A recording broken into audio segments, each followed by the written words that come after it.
Hello and welcome to this episode of Harmoniously Podcast. Here's Melissa. This is Rachel. Good to see everyone again or virtually be with you. And as always, we're going to start this podcast with a little arriving practice. And then this podcast will be about intentions. So, everything about intentions, how to set intentions, how to work with intentions during ketamine treatment, and so on. So if you're ready and if you're not driving, you can close your eyes and take a comfortable position. So I invite you to. And let's just start to relax and come into this space all together. So let's just take one deep, big breath. And just allow ourselves to be arriving to this moment, to be arriving to this call, to be open to the discussion, to the knowledge, to be open to all that we're going to talk about. Just let's take another deep breath, allowing ourselves to become present. And then slowly we can come back to the call. All right. So I normally do this arriving practice in my coaching sessions. They normally are also longer. So I just do a very quick version for the podcast. But it's always nice to be able to take that second. It may look a little useless for the people that are not used to do. It's like, why are we taking 1 second to just stop and take a breath? This is a waste of time, but it actually not, because it really helps you to center and be present and be more efficient to whatever you're going to do. And I totally agree. I do this throughout my day. I do this throughout changing roles and busy work and just working with others. Sometimes it's really nice to just take a moment and check in with myself. It allows me to feel more grounded, more present, and also just kind of more attuned to even my own self. I think sometimes we get so stuck in that forward trajectory that sometimes recentering back in the present is so valuable for me. And that's part of that mindfulness or meditative type practices that can really, even scientifically, have been incredibly well supported, that really help us with whatever it is we're trying to do. So I agree. Big fan from way back. Thank you. Of course. And I also wanted to highlight that, because that's also very important as we're going to talk about intentions.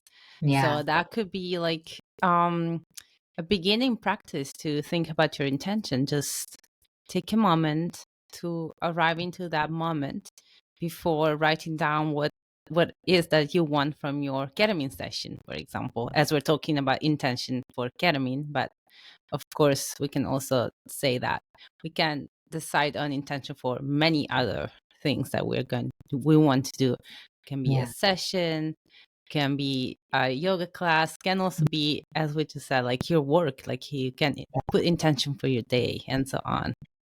Yeah, I think that's a super valuable point. Like, intentions are great for medicine sessions, but they're not limited to just meditation session or medicine sessions. They're widely larger than that. Like, we can set intentions for anything. So it's a valuable practice to learn in the first place. And maybe we should start with kind of what the definition is of intention, right? Like, what does intention mean? What does it actually mean? Yeah, we just checked before coming to this call. I always like to start by looking at the dictionary, as for who have already checked our previous podcast. So my before medicine life, I can say, I don't know. Yeah. So my have a background as a linguistic and languages and cultures. So I always love to start with a definition, checking the dictionary. And so we found that the definition of intention, according to the Oxford Dictionary, so the number one is a thing intended, an aim or plan, together with the action or fact of intending, and a person's plan. So that's what I think that's the most common definition. That's why it's number one. Yeah. And then we were both surprised to see number 2 is the healing process of a wound in medicine. I think that's so beautiful and can be so accurate in many forms of medicine, like that we're actively trying to assess and heal a specific wound, which I think can play very well for intention setting in medicine sessions as well. Like we may not be talking about a physical wound, we may be talking more about an emotional, a spiritual wound, wounds we've been carrying, a grief wound, all kinds of other wounds. So I think this is a really important kind of sidebar to the actual definition of intention. Exactly. And then the last definition is the concept in logic. So I think it's logic and mathematics. Conceptions formed by directing the mind towards an object. That's also what I would probably think when we think about intention as synonymous is aim or purpose. So there is this like a very like almost like as you have an arch and the arrow, and that's it. You have the intention to hit the target. Yes, exactly. Like there are times to know where we're going and there are times not to. But with an intention, this is something that we're intending to go somewhere, right? We're intending to arrive in a different space or with a different outcome, right? So we typically have to, it's like having a map in some ways, right? Like we're kind of organizing some cartography or the landscape of how we arrive from one place to another. And I think that's a really beautiful way to kind of conceptualize setting an intention or having an intention or forming an intention. Yes. So although like in medicine as in life, it's not as straightforward as like using your arch and the arrow. So the target is not like that straight. Yes. But it's definitely very useful, and that's why we always suggest, and we also use intention setting. It's so useful because it helps you to put all the energy, to focus all the energy into one direction instead of being too scattered. And at the same time, and that's the beauty of setting intention when working with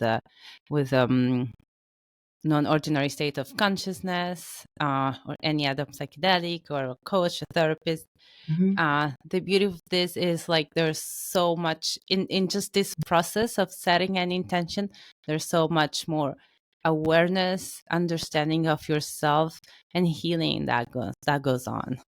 Yeah, I think that's really like hitting the nail on the head is to say that like setting an intention, the practice of this is far more than just setting an intention. It's also like a self-awareness. It's developing emotional awareness. It's developing thoughtfulness surrounding where we are and where we'd like to go. It's also acknowledgement of some of the wounds that might be present or the places that feel difficult or challenging. And it's setting an intention, a movement forward to say, I'd like to heal these places. I'd like to explore these places. So it can be really valuable across the board. And it also is seen a lot in like mindfulness practices, meditation practices, and other types of practices. It can be really valuable when we're working with like psychotherapists, when we're working with coaches, facilitators, right? This is really, I have gone into therapeutic relationships and I've always had an intention, right? What do I want to get from this experience? Whether it's a medicine session or a new career, intention setting is a big deal. Exactly. And also, this reminded me while you were talking, how sometimes we may not have an intention, at least a conscious one. We didn't take the time to phrase what is the intention that we're going into something with.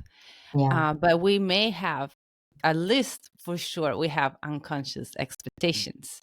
Now, as you just said, I'll go to a therapist with an intention, and that will support the whole work with that therapist or any other practitioner of any kind that will support that work, because also the therapist or the coach knows how to support you, right? If you don't have that intention, you may have some unconscious expectations that are often in that case when there is not this prior work, those kind of expectations are often a sort of hope this person will fix me. Yeah. Yes. And it's Like, never right for the most part.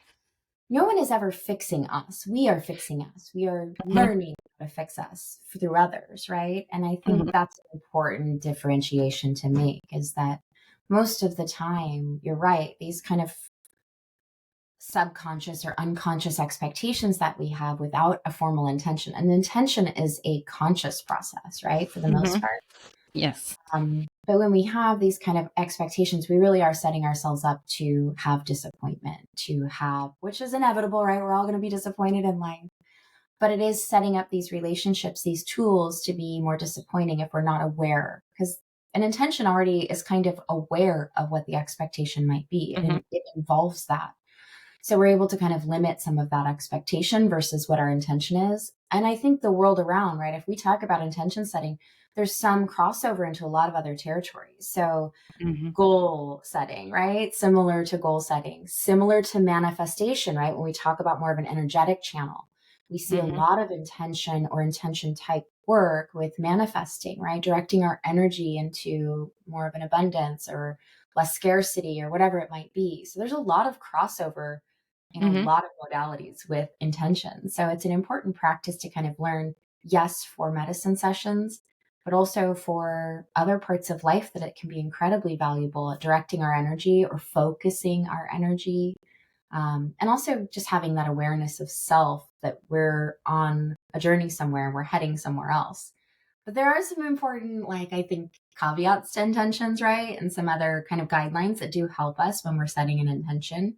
Because an intention is not setting a exact, precise final destination, right? An intention is somewhere we'd like to head off with the energy to go, but the destination is sometimes unknown. So I think that's sometimes where we see the difference between a goal and an intention, is like an intention doesn't necessarily have a very precise end game.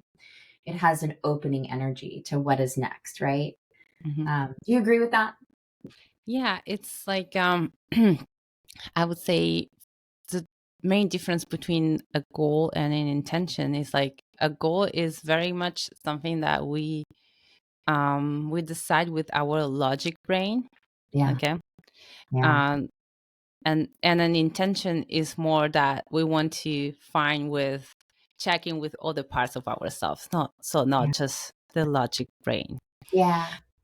And that's why the logic brain, the goal can be very specific, and that often works out. But Yeah. in general, anyway, in life, there's many other elements that comes in.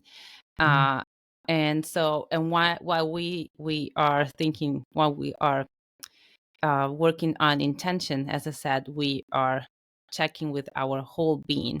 So also, however, not many of us may call it in different way. We call it soul, higher self, emotional body, but we understand that we have more than just a logic mind.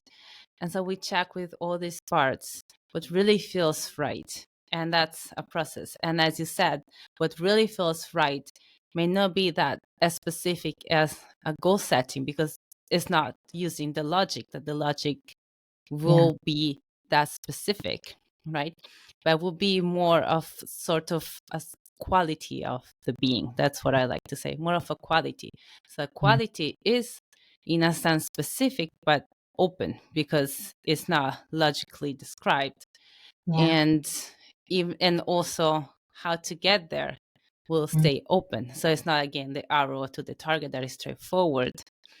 It will be, and that may be where many people will have difficulties of also be able to set that intention right, but then imagining, so having an expectation that will happen this way. And when we go into working with non-ordinary state of consciousness, this will happen in ways that we can never imagine. They don't exist currently, right? So I think that's such an important place to kind of make, kind of an important guardrail, is that, like, we're working with capabilities and capacity that don't exist in our regular, like, ordinary state. So when we're entering the state, especially in this context into medicine sessions, we're now working with a different capacity. We're working with a very different consciousness. So we can't always even imagine what that may be or what direction it will take.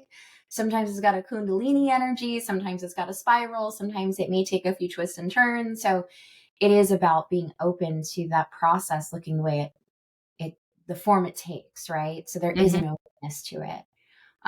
Before we dive into like setting an intention and what Mm-hmm. that might sound like or look like, I want to hear just a little bit. I think, Mel, you have a really good background in Indigenous and cultural like medicines that are historically used.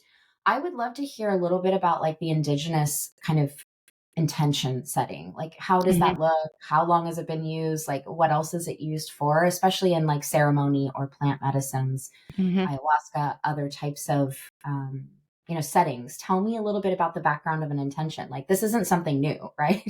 Mm-hmm. No, but it's definitely different. At least, so I trained in Peru with Shipibo. So there is not an idea to have the participants Mm-hmm. formulate intentions in a Mm-hmm. sense, but there is this intention approach to everything during the ceremony. Okay. Mm-hmm. So which also brings respect of Mm-hmm. every aspects in the ceremony. Yeah. So for example, they're gonna take any tools, right? The medicines, the call medicines, are the ayahuasca in that case, or like mapacho, which is sacred tobacco, or like agua de Florida. Those are the main tools. Or even like when singing the ikro, the medicine songs. So, hmm, so whatever you take one of these tools, you take it with permission and respect.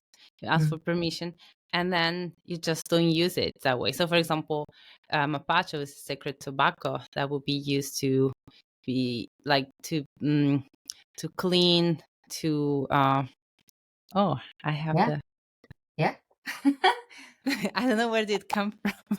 Very animated today. Yeah. Someone's agreed with me. Yeah. The spirits agree. Okay, perfect. I appreciate that.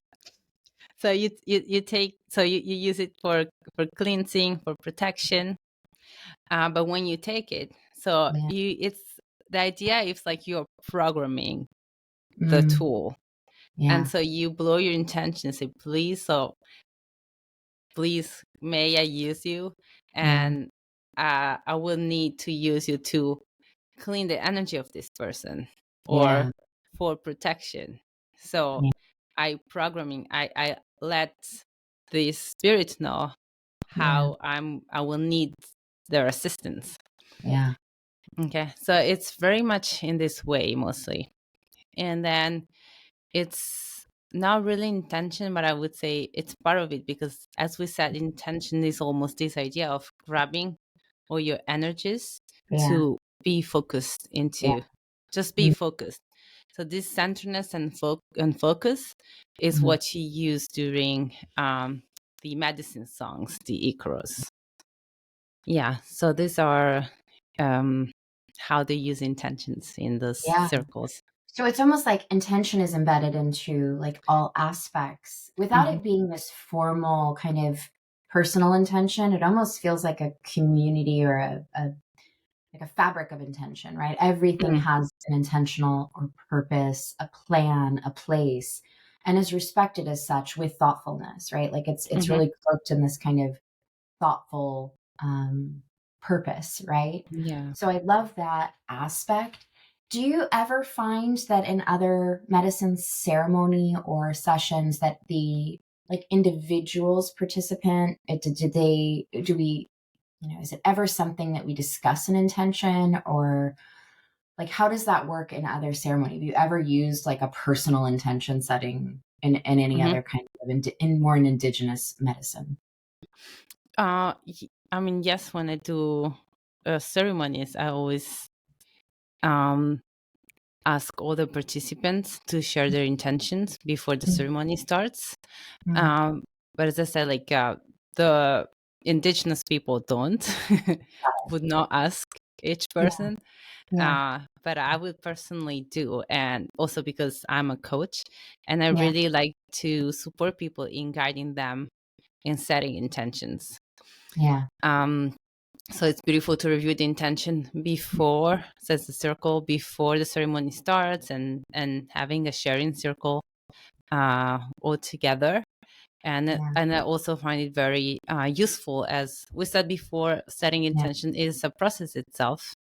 Mm-hmm. So that of self-awareness and self-knowledge. So I always love for people to take some time to set the intentions, especially, I mean, always, but especially if you approach this for the first times, it's Yeah. where you may have less of an understanding of what you're going to do.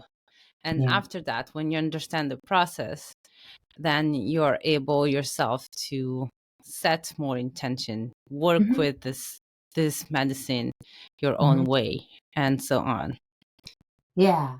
I think when we have a familiarity with the energy of the medicine or the sessions, it can allow us our intentions to kind of unfold or our intentions to kind of change, right? When we have an idea of how this may feel, may work, I think that does arrive. And that's why it's important to, I think, set a first intention, but to also practice this idea of non attachment to the intention, where it goes, how it works, whatever may be there. I love that. Mm-hmm. So maybe let's just start at the beginning. Like, how does one sit down and formulate an intention? And it's not unlike a lot of other processes, right? Like we might set a goal with our logic mind. We might set an intention with our practice of yoga or with our meals for the day or what have you, right? Like it's not terribly different. But specifically when we're talking about preparing for a ketamine session or medicine sessions of any kind where we're really entering that non-ordinary state, I I kind of frame this to folks that we don't have to set the intention right before. It should have some thoughtfulness, right? So it doesn't have to be the moment that you're beginning and just, oh, okay, I better come up with a, intention. It can also start days, weeks, months prior, right? Like you may Mm-hmm. come into this knowing kind of what your intention is. So, and I encourage people to never start with the first thing they think, right? Like we want to take that first thought and we want to unwrap it a little bit, right? Like a lot of folks that I work with would say, I just want to feel better, right? And Mm-hmm. that's an important kind of intention. Mm-hmm. And I encourage people to sit with that and kind of unravel that a little bit. Like what's underneath that? What's underneath that? That kind of process of going inward. And Mm-hmm. that may take a few hours, it may take a few days, it may take a few weeks. But do you Yeah. find a similar process, right? Like maybe don't start with the first thing that comes to mind. Like it should Mm-hmm. be full. It should be kind of a deeper sense of that. Mm-hmm. Yeah, absolutely. I think that's how you start. The best way to start is it's really seeing what has come to mind first. And also, I mean, if you're already signed up for this kind of ceremonies or a treatment, there is Yeah. something that push you to that. So that's the first thing you can start. You can start then discover and explore more, as you said, see Yeah. what's behind that, and go down that rabbit hole you want. Mhm. That's the right rabbit hole you want to go down. Yeah. Exactly. That's the rabbit hole to choose. Yes. Totally. Yeah. Yeah, and really see what's behind and what's behind and what's behind till you feel you get to the very root Yeah. of that. Yeah. And yes, there can be a general, as you said, I just want to feel better. I said, okay, and then let's start from that. What better means for you? You Yes. can go, I would say, high or low. In a sense, high in the super conscious. Yeah. So what are all our qualities and potentials or the future Yeah. stored, and it's not in our conscious field, so we still don't know what that is. Yeah. And so that's where so going up is like, what is the vision of what does it mean, what feeling better means for Yes. you, and like unfold or that, Yeah. or you can go down in more of the subconscious Mhm. and see, so what makes you feel the way you feel now, and so on. So Yeah. you can start exploring this unconscious parts, or again the superconscious and the subconscious. Yes, definitely. And I think that's why it's important to kind of start with like what comes to mind first, but then start to whittle away at that. Like a lot of analogies, right? The layers of the onion, like that we peel back the layer of the onion. I like the thousand petaled lotus, right? So we're peeling back rungs of petals, right? So we want to always go a little bit deeper. That does not mean this has to be the most complex, like self-involved process. It just means that there should be some thoughtfulness to it. And it should be, the ability to be deeply thoughtful with self, like what's under, like, for example, like if I'm a patient who really suffers from anxiety, which I may or may not, then I want to think about, like, if I want to feel better, right, I have to define what better means and what it means to me. So if I were to dive into that and say, okay, I have so much anxiety, I'd really like to feel some relief from my anxiety, that might be my starting point. And where I may arrive through that process might be, I'd like to release, right? I might have a lot that I'm holding on to that I need to help move. I also may have something at a very deep level that's wounded for me that I'd like to heal, right? Now we're getting to some of that core work, right? Like those core terms that can provide that architecture or purpose or direction for an intention. Or it may be that I'd like to experience more peace, right? And I think these types of like root origin work, and it may look different for all of us. This is just a really like basic example. But like for me, if I was really suffering from anxiety and I really just wanted to feel better, I'd really have to define what that looked like and then kind of get to the bottom, right? Like where is this coming from for me? Maybe it's wound, maybe it's fear, maybe it's grief, maybe it's loss, maybe it's that I just don't have enough peace or what brings me joy. So when we get to these places is really where I think the intention comes from. It's really from the roots of the flower, not the petals. So we really want to get to those places so that we can start to articulate what our intention may be.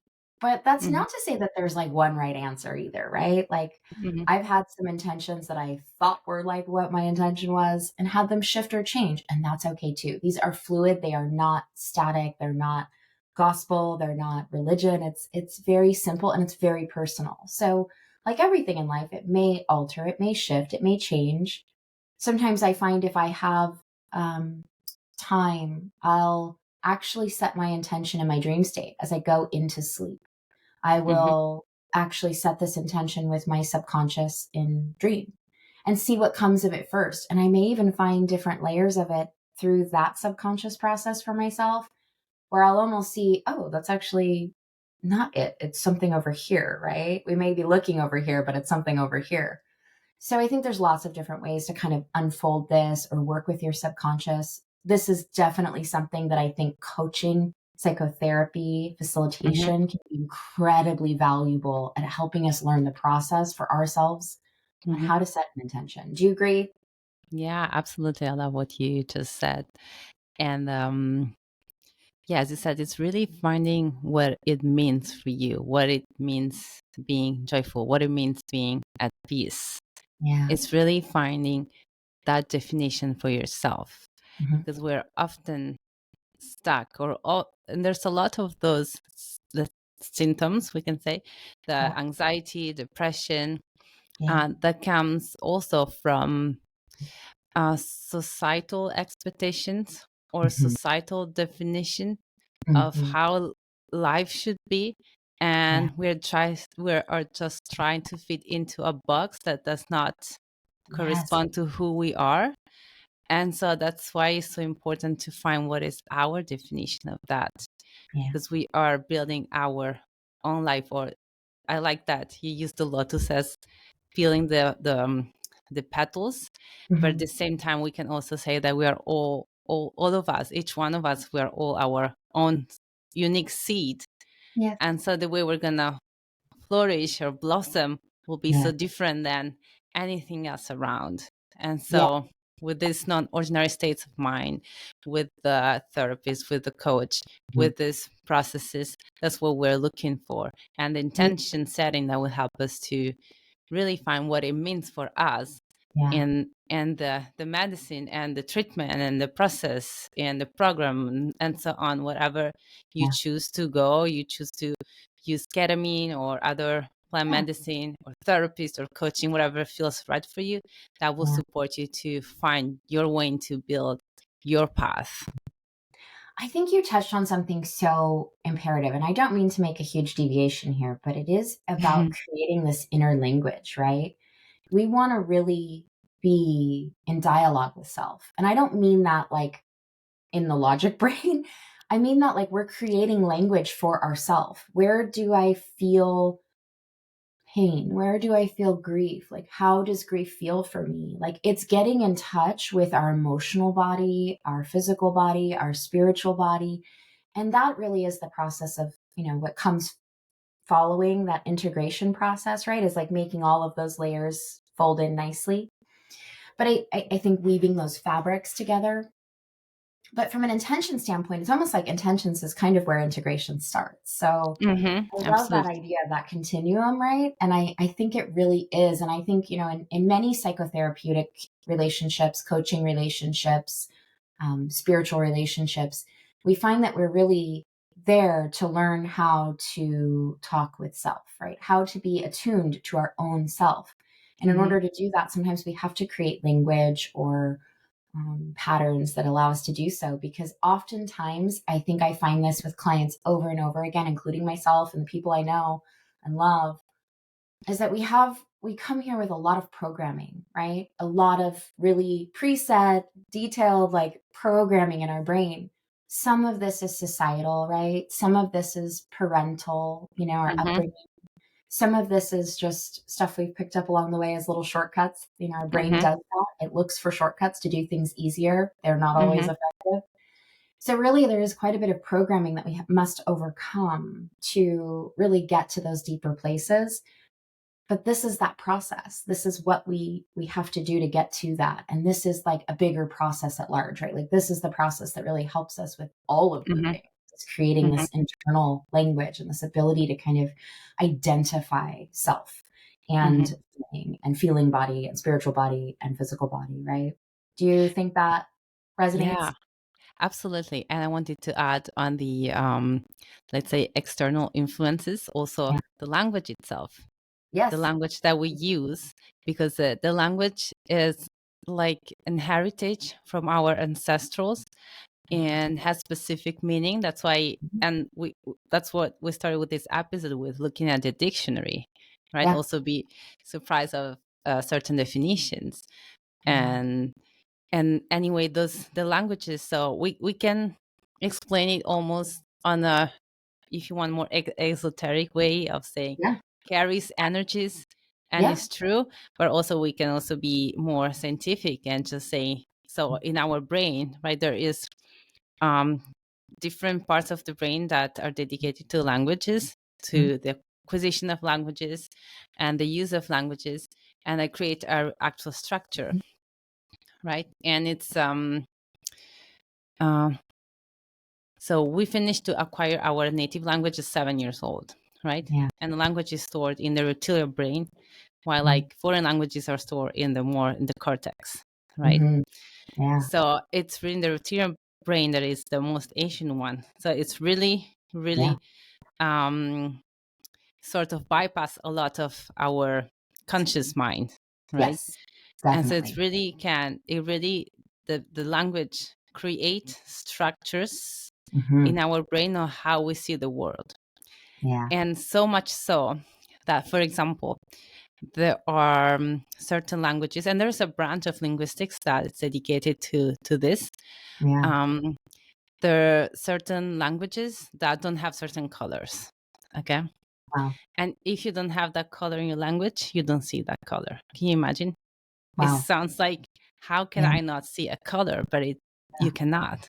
Yeah. Um, there is this in an African tribe, I don't know which one, I forgot, but they have the same name for the color that is the sky and the ground, which for us Yeah. is like brown Yeah. and blue. It's like, how can you not see the difference? And they cannot see the difference.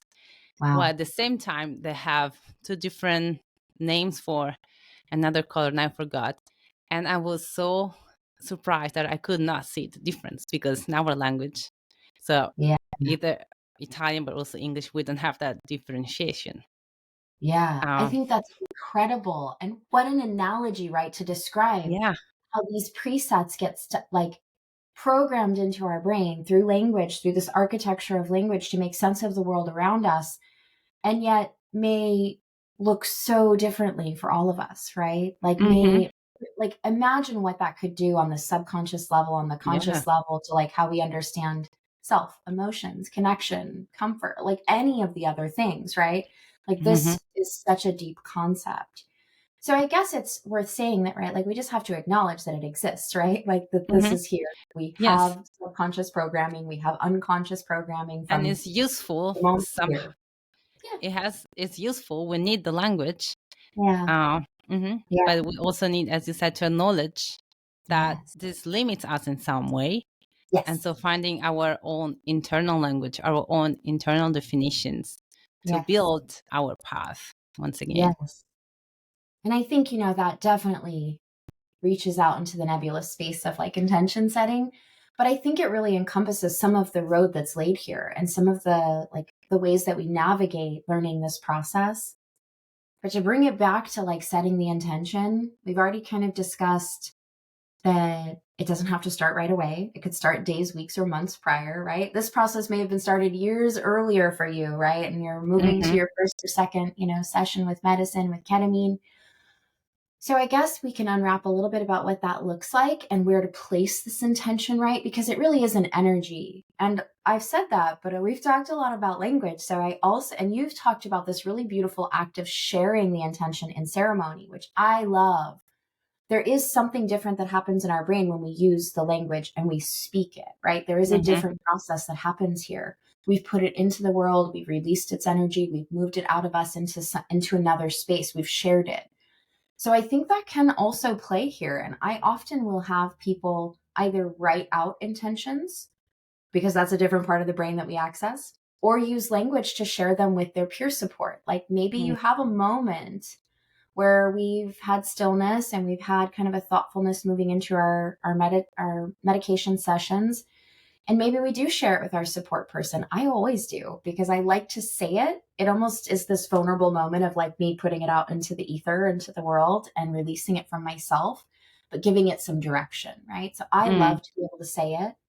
That may not work for everyone, and that's perfectly fine. But journaling it, writing it on a small piece of paper that maybe we release later, and I think even thinking it is just fine. But there are many ways to set this intention, right? We want to set it now in play. We've come to something, we've been thoughtful, we've gone deeper, we've asked questions of self. Maybe we've used some therapy or coaching to arrive here.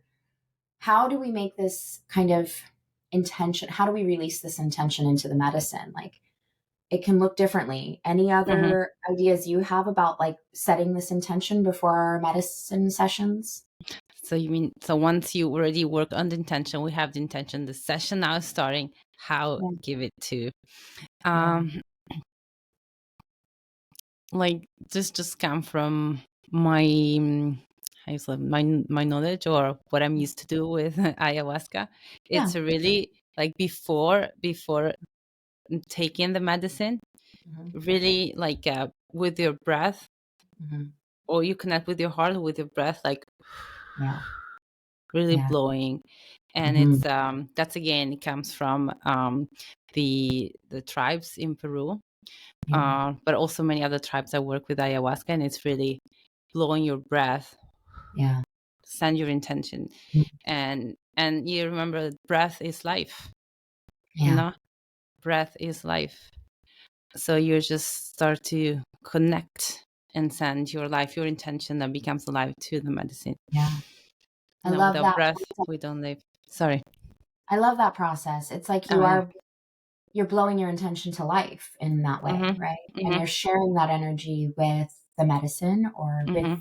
the world around you, with the space around you, with the universe around you, and perhaps with the tribe that's sharing this with you, right? Maybe this in this Mhm. context is your peer support, and maybe in other ceremony, this is the other, community going through this with you. So I think that's a really beautiful way to like, I love an action too. So like you could blow your intention into heart space, but also the universe. You could use it to blow into the medicine. In this case, they're little tiny powdery tablets, and some of that may blow away, but you can still do Oh, form of that. I don't mean that literally, I but they guess are you kind of can like you can powdery hold them well, because tablets. like for example, when you do with tobacco with rapé, that is a Yeah. secret snuff, so it's a powder. If you start to blowing, it will go everywhere. So, Yeah. but I still blow my intentions. I just cover like that Yeah.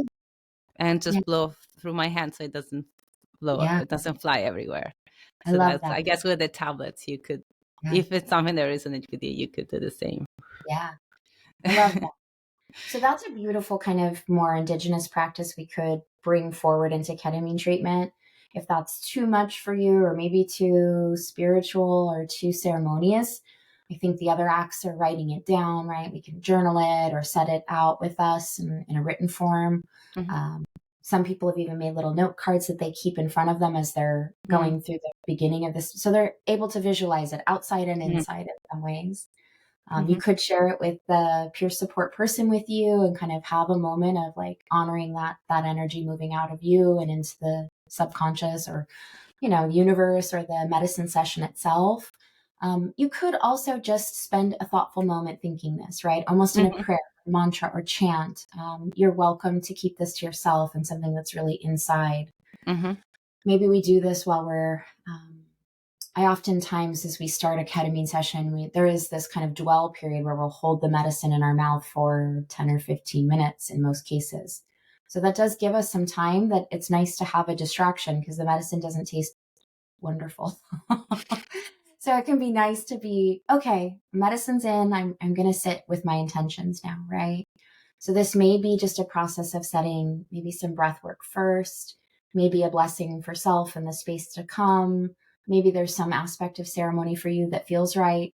But when we set the intention, it could be done during this medicine session with breath. It can be done with writing, journaling, sharing, language, all kinds. There's no right way or wrong way mhm, to set the intention, right? It's just mhm, setting the moment with energy and moving it into the non-ordinary state.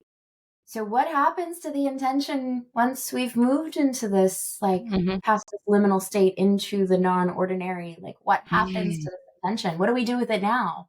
I want first, Mel, for you to share your analogy that you Ah, use yes. for how you feel about once you've released your intention. Like, tell me Mhm. how what you do. I love Yeah, this.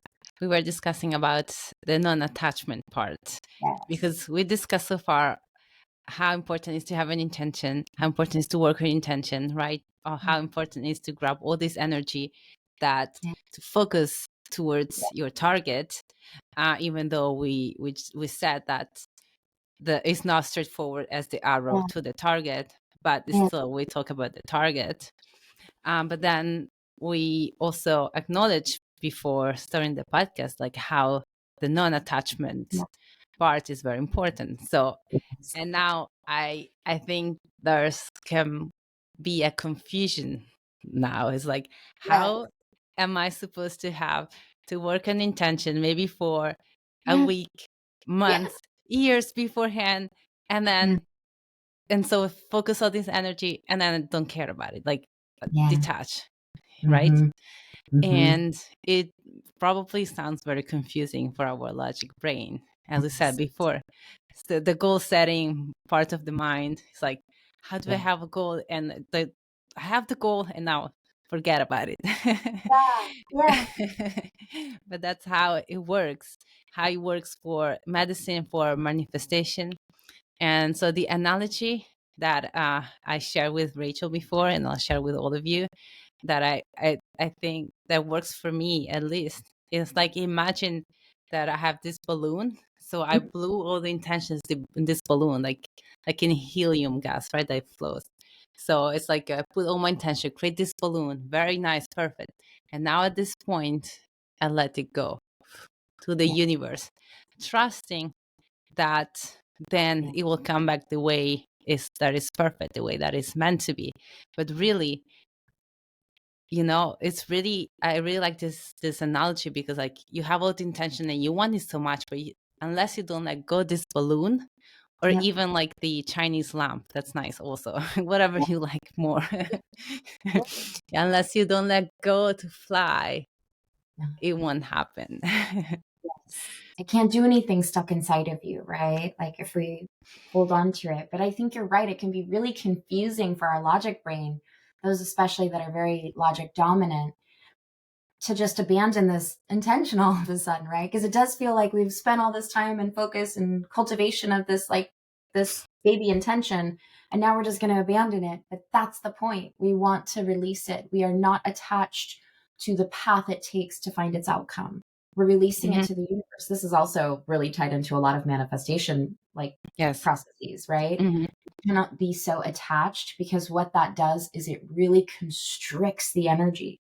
It Mhm. really creates more of a tight grasp on something. And what we want to do is expand and open, right? Mhm.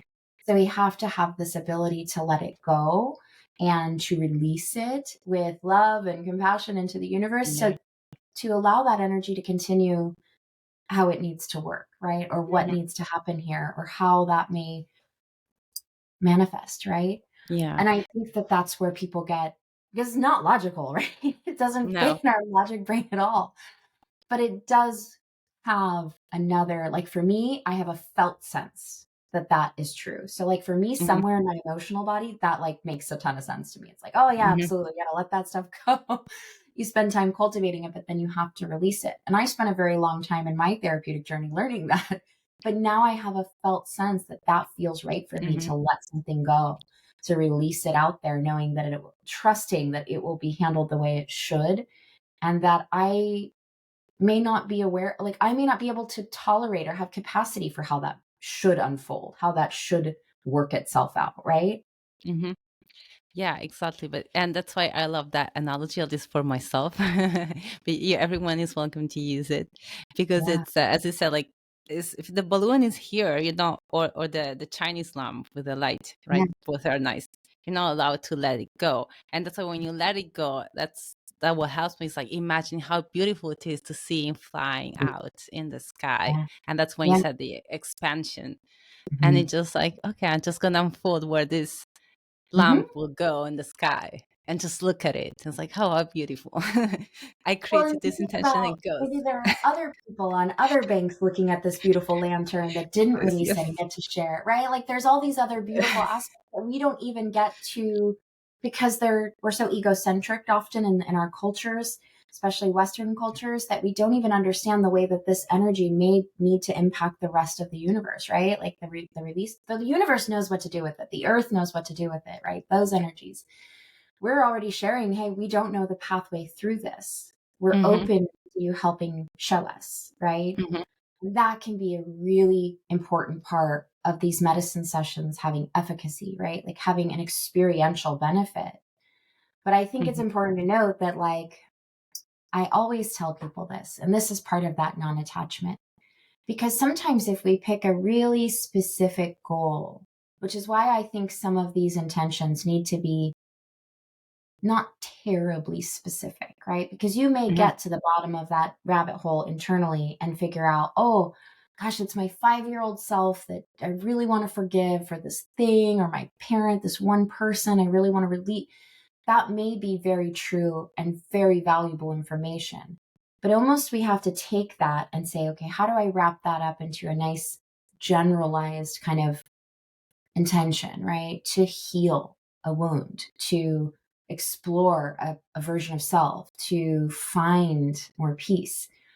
I think when we do this, we set ourselves up for experience, but I'm going to explain why. Because Hmm. when we have a very specific intention or something that's very, very targeted, right? Like we talked about, that's not the way this process works. So, what often happens for folks when they do choose a very specific kind of target is that it will get very lost inside of the non ordinary space. Because oftentimes our brain may be like, I know you think it's that thing, but it's actually this thing over here. Or the medicine may help us to see that it is Hmm. not the thing we thought it was. It's actually Hmm. something behind that, or in front of that, or what have you, or related Hmm. to that. And that's how we're using this medicine. So I always want to remind people to not be stuck on the intention. Do not chase the dragon inside the experience, right? Because that will take away from everything else that we are meant to see, we are meant to feel, we are meant to uncover, we are meant to enjoy. So I've found that folks that sometimes set intention or are very rigid about their intention haven't released it yet, right? Those that are kind of still holding it and holding their balloon close. They struggle in the experience, right, as we move into the non-ordinary state, to have a valuable experience because they may still be holding something so tightly. It's actually a distraction.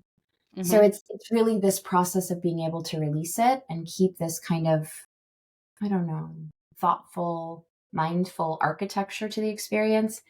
But it is not a rule, right? Like we actually have to release it so we can enjoy the experience. We're not going to chase dragons inside of this. I mean, sure, if you see a dragon and you want to chase it inside the experience, fine. But what I mean to say, we don't want to chase the intention, right? We don't want to be like, well, I have the key. I just want to unlock the door. Because that oftentimes will leave us not receiving what we were meant to from the experience, the assistance that is here, the unconscious, the subconscious that is available to us now in a different way. Do you agree with that? Yeah, I think this is another thing that our logic brain is scratching in his head. It's like, what does this mean? You just said you need to work your intention. Now you cannot be specific, but not be specific. And it's like, but it's true. It's another like logical paradox, but actually how this is working. And the logic paradox here is because we're not used to use our logic brain in this way. We're very more in the West, especially so much more like almost mathematical oriented. This is 1 + 1 minus that. And so like all this this Western science that we're used to, at least the scientific process. Even if we're not scientists, but we follow that mental structure. And so in this case is, as you said, when you want to be that specific in the sense almost factual, maybe we can say factual, like like so that's why you say chasing the dragon, because like I need to release or get rid of the 5 years old inside me that is doing that to me. But you bad 5 years old, go away. I don't know. So, and what we want to do here is be specific on, I would like to say, the quality of the being. So who do I want to be? That's the question. So if I want to, or it's more, who do I want to be? So do I want to be joyful person? All right. And so that's why like this intention process, we go from starting, I want to be better, feel better, understanding what it means to feel better. So all this journey of what it means to feel better for you. So again, finding what are your definition, building your own path. And at that point, maybe, and it may at this point, this example sounds, okay, very simple, but maybe easy, but not simple, or simple, but not easy anyway. It's like feeling better at the end after all this journey. The intention is being joyful. Okay.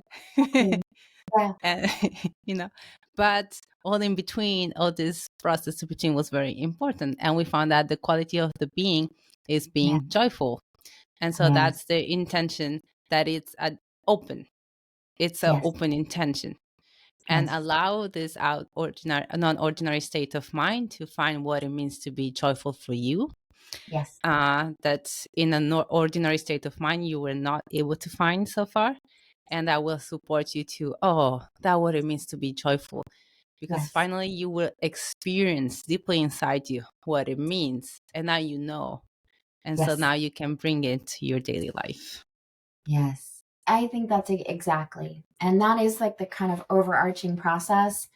And like, just to kind of end with, I think that it's important to note, especially with ketamine, because there is some kind of nuanced differences with other medicines, that sometimes we even choose an intention, we've released it properly, we've had this experience, and we leave the experience without feeling satiated, right? Mm-hmm. Like we're like, but I don't feel like I got the thing I was looking Mm-hmm. for. I don't feel like there was no relationship to my intention, or there was some really bizarre landscape I was dealing with, or what have you.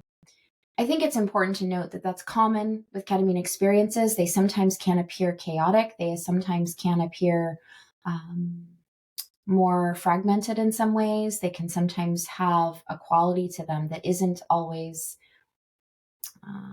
the quality of the intention we set. And that Mm-hmm. is perfectly fine. Mm-hmm. I often find, and this is important to note, that a lot of those folks who set these intentions up front and they do a beautiful job releasing them, and they may have this non-ordinary experience that was like, what?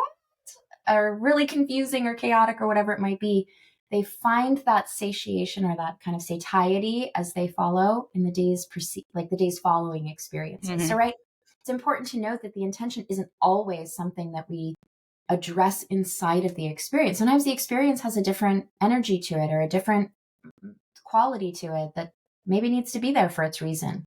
But when Mm-hmm. we put it all together on the backside, sometimes that's when folks are like, oh, I get it. Or like, that is so important. I didn't see that before. So there is this bigger process that, like, I don't want people to walk away from an experience feeling like you set an intention, you go to the experience, you get your answers. Like, that's not the way it Mm-hmm. works. And just to be open to the idea that, like, the experience may influence your brain's ability to figure something out, or the emotional body or the spiritual body's ability to figure something out, but it may occur in days or weeks following. That's part of integration, right? Which is why there's a Mm-hmm. continuum between intention and an integration. Mm-hmm. And I think the best kind of sources for assistance with this process is therapy, like having a psychotherapeutic relationship, a psychologist, a psychotherapist, a coach, someone that you're working with regularly to kind of help understand this language, define this language that we're creating with self, right? Mm-hmm. Yeah, absolutely. I think the same thing is true with at least ayahuasca, but all the other non-ordinary states of mind. You may not find the answer to your intention in the Yeah. ceremony, in the treatment, but Hmm. after this Yeah. so what happens those time is that they remove the blocks Hmm. during the treatment. The blocks are removed so that then you find the Yes. answer, that intention answered. Yeah. And Yeah. definitely work with a coach, with therapist, because it's a process. Yes. I think we said that before. It's the process of life. As long as there's life, there is this process of self-evolution. And Yes. that's what all these tools are helping us to continue our own evolution. Yes. To Mm-hmm. cultivate these tools, right? We want to tenderly and lovingly care for them. And that does not mean that every tool will work for you or there's one right tool and one wrong tool. I believe in this like sense of duality, right? That there are many right answers. So finding the ones that work for you, the way that your process Mm-hmm. works best for you, if that's the point, right? It's not which Yes. tool you use, it's that you find the right tools for you. So Mm-hmm. Absolutely. All right. So thank you, Rachel, so much. This was an amazing podcast. yeah. Thank Any you. last word that comes to mind? Yeah, I think this is like we did a decent job at cracking open a pretty nebulous concept. I know this concept Mm-hmm. can be really difficult to kind of grasp at and articulate, but I really appreciated like the Indigenous background here and some of the ceremonious like aspects, but also the like take on linguistics. That really struck me as like fascinating and also makes things make so much sense, right? When we realize like our presets and our programming Uh, through language. I yes. love that. And I'm excited to do more in the future, but I love getting to spend time with you. So thank you, Mel. Yeah, me too. Thank you so much. These podcasts are so beautiful and amazing. And just my last word is again, I don't know, it just seems keep coming in my mind. The balloon. Let's Mhm. fill out all our balloons and let's have this Release beautiful, them. Yeah. release them and have these beautiful shows of balloon flying. Mm, I love that. I love picturing that. What a beautiful moment, right? Like the lantern ceremonies or balloon ceremony. Yes. So we can picture all of that collectively. Yeah, they're both beautiful. Thank you everyone for listening. As always, if you have any questions, just comment, send us your questions. We're always here for more podcasts or also to reply directly to you. Thank you. Thank you. Thank Thank you, you, Rachel. everyone. Thank you, everyone.